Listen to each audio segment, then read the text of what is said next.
Hey everybody, welcome back. We're on Unit 3. We're on the ASAD model, Part 7. What we're going to be focusing on in this video is where is the LRAS curve anchored, okay? Where is the LRAS curve anchored? What we know is that the LRAS curve is vertical, okay? The LRAS curve is vertical. Why is the LRAS curve vertical? Well, we explained that in a different video, but just for a quick review, okay, the idea is that when the price level goes up or down, if we wait for the long run, all of our costs will change commensurate with the change in the price level, okay? Will change by the same percentage that the price level changes. So if the price level goes up, our wages and all our other costs of production will also go up by the same proportion, okay, by the same percentage, okay? So price level goes up, everything in the long run will change by the same percentage, and so therefore output, total production, is not going to change. Total production is going to be the same amount regardless of what the price level does in the long run, okay? But the question here in this video is, where is that LRAS curve anchored? Where is it anchored on this horizontal axis, okay? So we know to draw it vertically, but where is that point, that right there, that horizontal intercept? Well, to understand that, we're going to talk about the supply of labor in the long run. Now, I want to warn you, this is a very conceptual only discussion we're going to have, very conceptual. In fact, in no economics classes do you really draw the supply of labor in the long run. But I just want to talk to you a little conceptually for a second, okay? So bear with me. Supply of labor in the long run, well, on this graph, what am I going to put on the vertical? On the vertical, I'm going to put the nominal wage, okay? That's the price of labor. So supply of labor, we want the price of labor, the nominal wage, on the vertical axis. The horizontal axis is going to be the quantity of labor. This should be pretty simple to us, okay? Basically, I'm putting price and quantity. Price of what? Price of labor. Quantity of what? Quantity of labor, okay? It's very straightforward. So what does the supply of labor curve look like in the long run? Well, it is vertical at full employment. Why is that? Why is it vertical at full employment? Well, you see, here's the deal, all right? In the long run, workers have to work, okay? In the long run, they have to work. Well, what do we mean by in the long run they're going to have to work? Well, in the long run, let's say if businesses let workers go, okay? What are they going to have to do? Well, at first they would use their unemployment compensation. They might use their savings to be able to make ends meet. But if we wait for a long enough period of time, unemployment compensation eventually runs out. Okay, you can't stay on that forever. Our savings, okay, that these workers have is eventually going to run out. So if we wait for a certain amount of time, and there's arguments how long the long run actually is, but in some certain amount of time, workers are going to have to work, and here's the kicker, regardless of the nominal wage. That's the important thing. They're going to have to work regardless of the nominal wage. Let me give you a quick example, okay? So let's just say we have a demand for labor. Who's our demander of labor? That's businesses. The supply of labor, once again, is the workers, okay? That's the curve that's vertical.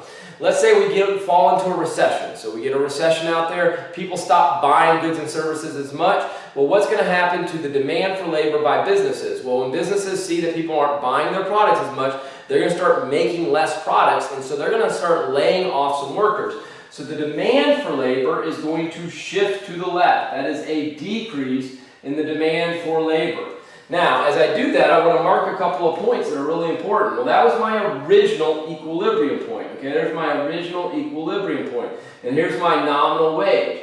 As long as the nominal wage stays, nominal wage, I put an M right there, okay, nominal wage. As long as my nominal wage remains constant, it doesn't change. And when is nominal wage remaining constant or remaining sticky? That's in the short run, okay? As long as that happens, as long as it remains constant, I'm going to have this situation where my new quantity demanded is that amount. That's my new quantity demanded, because this curve right here is gone, all right? And my quantity supplied is going to be this much.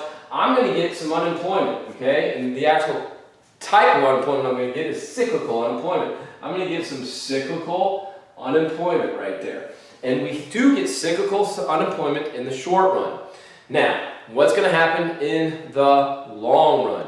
Well, in the long run, okay, what's going to happen is workers are going to eventually accept, that's the key, they're eventually going to accept a lower wage. Now, when are they going to accept that lower wage? Well, like I said, when their unemployment compensation runs out, when their savings runs out, things like those are two of the big reasons, okay? And there's some other ones out there, but I'm just going to keep this kind of simple. Eventually, once again, the worker has to work. They can't stay unemployed forever, and they will accept a lower wage. And when they accept a lower wage, businesses, well, that's a cost of production going down. Businesses will begin to hire more people. And as they begin to hire more people, we will start moving along that demand for labor until we get to there. My new equilibrium in the long run. So I went from E sub zero, even though that doesn't really look like a zero right there, to E long run, okay? So, look at those 2 points. They are vertically aligned. So, that's why I passed this line right through there, that supply of labor, right through those two. And what is that at? Full employment. Now, I want you to understand, that's not max employment, okay? We still have the frictionally unemployed and the structurally employed. We're always going to have them. That's frictionally unemployed. We're always going to have people that are leaving a job to go find a job that fits them better, okay? Or there's other types of frictionals, but that's one of them. And we're always going to have the structurally unemployed. The structure of the economy is going to change so that some people's skill set become less in demand or obsolete, and they're going to have to go find new skills, okay? So as time progresses, we're always going to have frictionally and structurally unemployed, okay? But eventually those people will find work again and other people will become frictionally and structurally unemployed. That's what's going to happen, but we'll always have them. So this is not max employment, this is full employment. So once again, we still have the structurally and the frictionally unemployed right here, but we don't have any cyclical unemployment. Why don't we have any cyclical unemployment? Because in the long run, the worker will work at any wage. In the example we did, hey, we had a drop off the demand for labor. Eventually workers accepted a lower wage. When they accepted a lower wage, businesses hired them back on and we returned to full employment. So that gives us this answer, the one right here. Where is the LRAS curve anchored? 100% of the time, always, okay, your LRAS curve is anchored at full employment. So YF, okay, YF. Remember, Y stands for national income or real GDP. F stands for full employment. This is my full employment level of output. So underneath my LRAS curve, I'm going to stick YF. I'm going to always place YF. That's 100% of the time true. Super important that we understand that. Anyhow, we'll see you in the next video. Thanks for tuning in.